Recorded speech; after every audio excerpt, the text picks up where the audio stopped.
Halo sobat semua, selamat datang kembali di channel ini, di channel Seven House Studio. Bagaimana kabar kalian semua? Mudah-mudahan selalu sehat dan bahagia dan diberi kelancaran dalam segala aktivitasnya. Buat kalian yang baru masuk di channel ini, silahkan untuk subscribe dulu ya. Sebelum dimulai, siapkan apa? Opai dan Rokai. Dan sebelum mulai, kita masuk ke intro.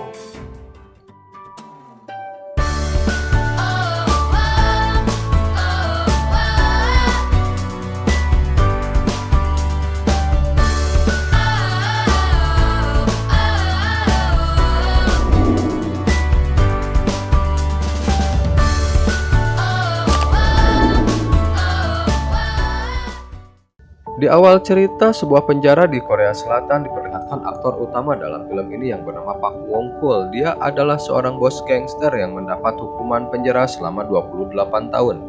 Dan dia dijuluki sebagai si tangan besi. Pak Wong melihat para tahanan lainnya sedang membuat keributan. Ketika dia datang, semua tahanan langsung membungkuk kepadanya dan mencekik yang sok jagoan. Tak lama kepala sipir datang membubarkan mereka. Kepala sipir itu secara pribadi kemudian menunjukkan sebuah berita tentang organ tubuh manusia yang hilang ditemukan di Pelabuhan Ucheon, yang dimana organ itu milik bos gangster di timur bernama Myung Suk, sahabatnya Pak. Seketika Pak Wong yang mendengar itu marah. Kepala sipir memberinya waktu 2 hari untuk cuti dan keluar dari penjara untuk mengunjungi pemakamannya. Kala itu Myung Suk mengunjunginya, dia bahkan memberikan sarung tangan peninggalan ibunya agar Pak Wong lebih mudah untuk menjahit. Pak kemudian mengunjungi kakaknya yang dijuluki si anjing gila. Dia didiagnosis terkena kanker. Dia pun bertanya tentang kematian sahabatnya. Lalu kakaknya memberikan sebuah berkas kepadanya. Pak Wong kemudian menghubungi Yongmi, petugas polisi yang dijuluki wanita iblis, di mana Pak punya hubungan baik dengannya. Dia terlihat sedang mengawal mobil tahanan. Karena mobil itu tiba-tiba kehabisan bensin, Myung mengganti rute agar mereka bisa mengisi bahan bakar. Di sebuah toilet, seorang penipu bernama Jessica sedang membuang barang bukti kejahatannya. Dia adalah salah satu tahanan yang dibawa anak buah Myo. Karena keseksiannya, tahanan yang berada di dalam mobil langsung menyorakinya.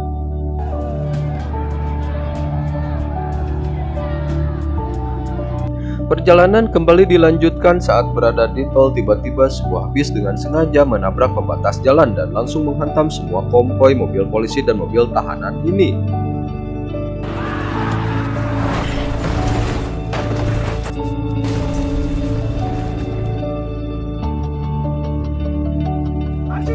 Narapidana yang kembali sadar langsung berusaha untuk melarikan diri. Begitupun dengan si seksi Jessica yang langsung membuka borgolnya karena 2 polisi yang mengawalnya tidak sadarkan diri. Myung kemudian menghubungi kantor pusat, namun tiba-tiba sebuah mobil yang membawa para pria bertopeng muncul. Mereka langsung mengejar para tahanan yang hendak kabur. Para pria ini ternyata akan membawa bos mereka, yaitu No Sang-si. Lalu seorang tahanan bernama Yosung melawannya. Dia kemudian menghubungi kantor polisi untuk meminta bantuan. Tiba-tiba salah seorang pria bertopeng akan menusuknya, namun untungnya Myung mencegahnya dan naasnya Myung sendiri yang tertusuk. Yosung langsung mengejar pria itu dan sempat melihat tato di lehernya. Dia langsung pingsan saat mobil mereka menabraknya. Ketika sadar, Yosung berada di rumah sakit dengan tangan diborgol.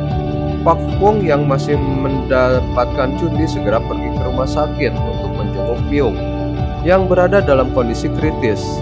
Si tangan besi ini langsung marah dan murka. Dia langsung mencari pelakunya. Kelompok gangster pun dihabisi seorang diri.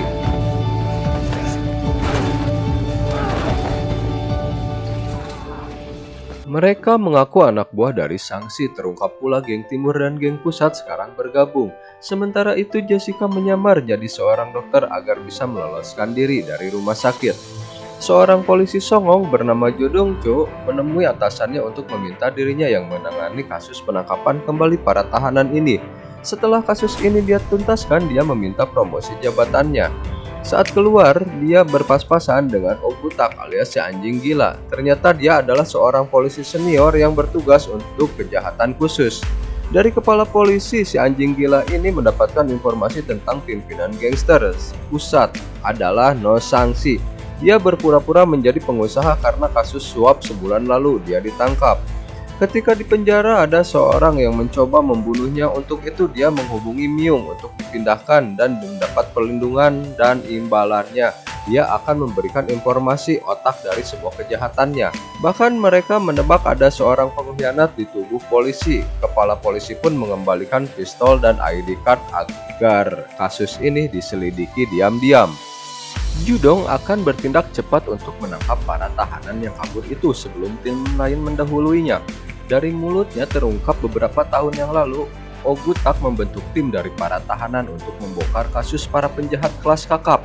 Tim tersebut terdiri dari si tangan besi yaitu Pak Chul, kedua Ogutak si anjing gila, ketiga Myung yang dijuluki si wanita iblis, dan keempat Jung Taisho yang sebagai si mesin pembunuh.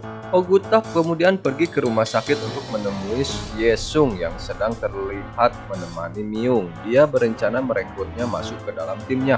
Terungkap Yesung adalah seorang mantan polisi yang dipenjara selama 5 tahun akibat tidak sengaja membunuh tahanannya. Jika dia bersedia menerima tawaran Ogutak, maka imbalannya dia akan dikeluarkan dari penjara.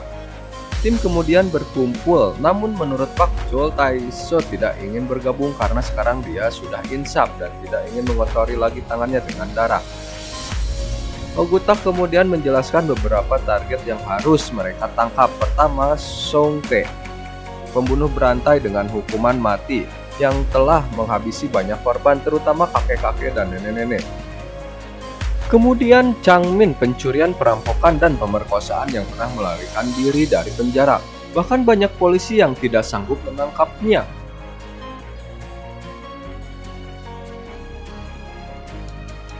Target ketiga adalah No Sang-si, pimpinan gangster yang mengakibatkan banyak polisi tewas. Dan yang terakhir Jessica, dialah yang menjadi target pertama mereka melalui temannya. Di sebuah kedai makan, seorang preman mengaku bernama Pak Choi sedang memeras pemiliknya. Namun dia terkejut dan ketakutan ketika melihat Pak Chol yang asli. Dia hendak kabur, namun kemudian Pak Chol memukulnya hingga pingsan. Di situ Jessica tampak senang saat bertemu dengan Chuljo karena mendapatkan identitas baru darinya, padahal Pak dan timnya sedang memburunya. Dia berusaha kabur, melarikan diri, tapi tidak bisa lolos dan berhasil ditangkap. Shin berpindah ke sebuah kelompok dari para pejabat APG tua. Kemudian muncul seorang pria bertato di lehernya yang dipanggil Ketua Kim, datang dengan anak buahnya. Ruangan tersebut dipantau oleh seseorang yang tidak diperlihatkan wajahnya. Kim adalah buronan yang membebaskan No Sang-si. Di markas, Jessica mengaku tahu betul siapa Changmin dan dia mengusulkan untuk menggunakan taktiknya untuk melumpuhkannya. Jessica akhirnya ikut bergabung dengan tim ini, dan imbalannya dia akan dibebaskan jika berhasil menangkapnya. Kepala polisi kemudian mengirim setumpuk berkas yang berkaitan dengan para korban cinta dari si Changmin, target kedua mereka. Setelah Jessica menghubungkan seluruh korbannya dalam sebuah peta, dia menyimpulkan seorang wanita yang sedang menjadi target kejahatannya lagi. Tim segera bergerak ke lokasi. Jessica memintanya untuk menyerahkan Changmin. Buronan yang sedang santai makan ini dikejutkan karena polisi akan memburunya.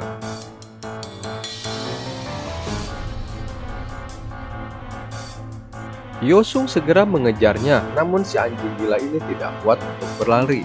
Sementara itu, Pak dari jauh mengawasinya. Dia cukup santai sedangkan Yesung berlari kencang untuk menangkapnya, namun pada akhirnya Pak lah yang berhasil mendapatkannya.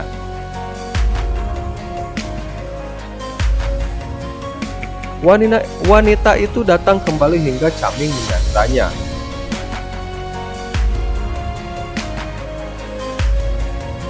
Jessica kemudian memberi kode untuk menyemprot matanya.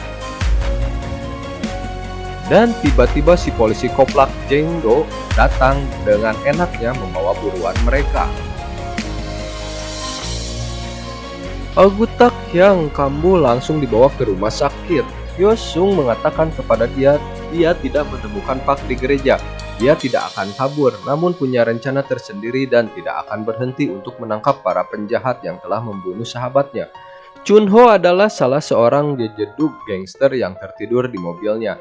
Dia terkejut saat melihat Pak di depannya. Dulu si Chun ini adalah anak buah dari Pak. Dia mempertanyakan sosok ketua pusat yang dijawab oleh si Chun Ho sebagai manusia hantu yang tinggal di pelabuhan. Tiba-tiba anak buahnya datang dan Pak langsung mengejar mereka dan menghajar mereka.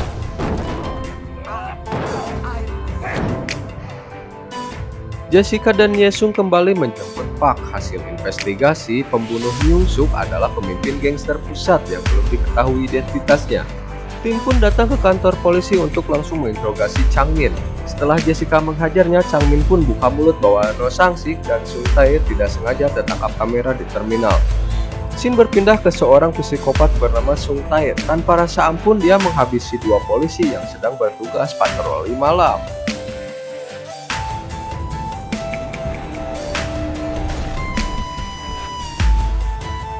Bahkan No Sang-si yang berada di sana hanya menyaksikannya. Tim menemui wanita bernama Ham Min Jung yang melaporkan kejahatan Sung Tae. Dia begitu menyesal melaporkannya karena sekarang dirinya lah yang ketakutan setengah mati.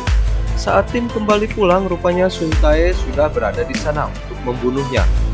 Kepala polisi Myung Buk menunjukkan rekaman kamera mobil saat dua polisi dibunuh oleh Sung Tae. Dan bukti No Sang-sik berada di TKP. Di sebuah bar, No Sang-sik menerima buku catatan kejahatan organisasinya yang bisa dijadikan alat bukti. Sementara itu, Han Jung datang ke tempat kerjanya di sebuah tempat karaoke. Dia terkejut saat melihat petugas resepsionisnya telah tewas. Dan tiba-tiba Sung Tae muncul. Si psikopat berbahaya ini akan menghabisinya.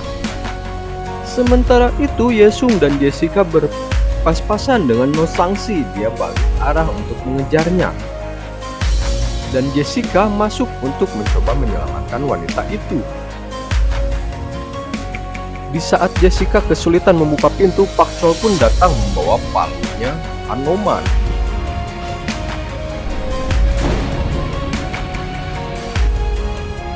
Karena Pak Chol kesal sama si psikopat itu, Pak Chol pun langsung membunuhnya dengan mematahkan tulang tubuhnya. Di sisi lain, Yesung berhasil menangkap No Sang-si. Dia langsung dibawa ke markas Pak Chol hendak mengecek businya karena dia telah membunuh sahabatnya. Namun dua rekannya ini mencegahnya. Terungkap pimpinan gangster pusatnya bernama Yoshihara, seorang bos gangster Yakuza yang sangat besar pengaruhnya dan sangat ditakuti. Bisnis mereka bukan hanya sebatas narkoba saja, namun penjualan organ manusia. Bahkan mereka menipu semua orang untuk dijadikan objek eksperimen. No Sang-si kemudian memberikan buku kasbon tersebut sebagai alat bukti. Tiba-tiba kepala polisi Neubuk datang dengan pasukannya, termasuk si Kim yang memiliki tato di lehernya. Kepala polisi busuk ini rupanya pengkhianat sebenarnya. Dia bekerja sama dengan Yoshihara. Setelah No Sang-sik dibawa dan buku itu, Pak Chol, Jessica, dan Soyoung diikat di sebuah tiang. Kemudian tempat ini dibakar. Sementara itu Ogutak juga datang untuk menyelamatkan mereka. Dia menabrakkan mobilnya untuk melumpuhkan pasukan yang menjaga tempat itu. Sementara di dalam, Pak Chol berjuang sekuat tenaga untuk memutuskan talinya. Dan ternyata si polisi koplak ini sudah melakukan kerjasama raja dengan Pak Chol untuk menangkap polisi berkhianat. Di markas gangster, Myung Buk menyerahkan buku itu kepada Yoshihara, dan No Sang-sik dihajar hingga tewas. Mereka berniat menguasai seluruh benua dengan barang haram tersebut. Pak Chol memerintahkan si kaki besi untuk masuk ke markas gangster dan menghajar mereka agar tim semua bisa masuk.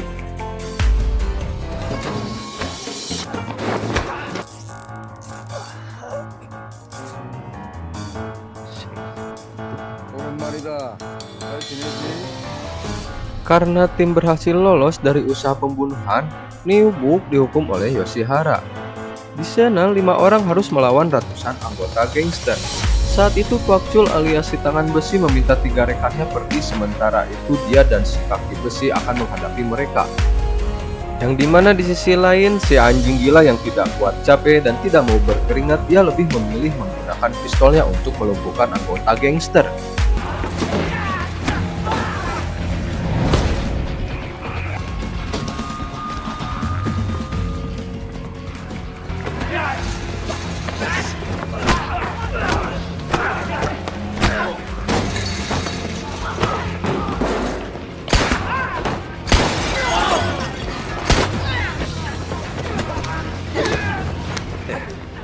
등이로군가 하나도 안 쉬웠어 이 새끼야.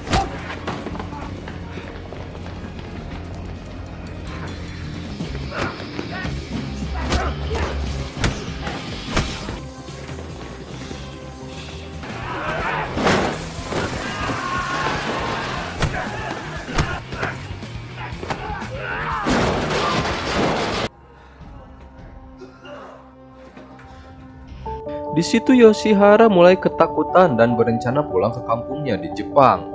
Dan terjadi pertarungan Soyung melawan si leher bertato. Di tengah pertarungan Pak Chol pun datang menawarkan bantuan, tapi Soyung menyuruhnya untuk pergi menyusul Yoshihara. Walaupun Soyung sudah kewalahan melawannya.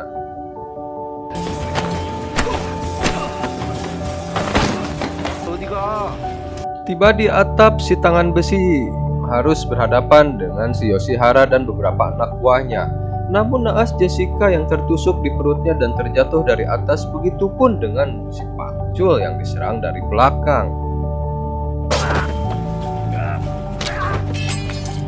Di mana Soyung berhasil melempar si leher bertato dari atas hingga jatuh dan tewas.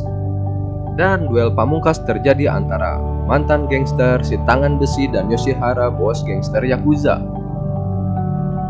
Pak Chol yang kuat akhirnya berhasil membantai Yoshihara dan anak buahnya. Dan Abu Tak memberi hadiah bogem untuk atasannya yang kacau ini. Jessica pun rupanya menggunakan rompi anti peluru sehingga kondisinya baik-baik saja. Dan tim pun berhasil menuntaskan kasus ini. Seperti biasa, ketika semuanya sudah selesai, polisi koplak dan pasukannya datang. Dan film pun berakhir. Oke sobat semua, terima kasih buat kalian yang sudah nonton video ini dari awal sampai akhir. Maaf jika ada salah kata dari saya.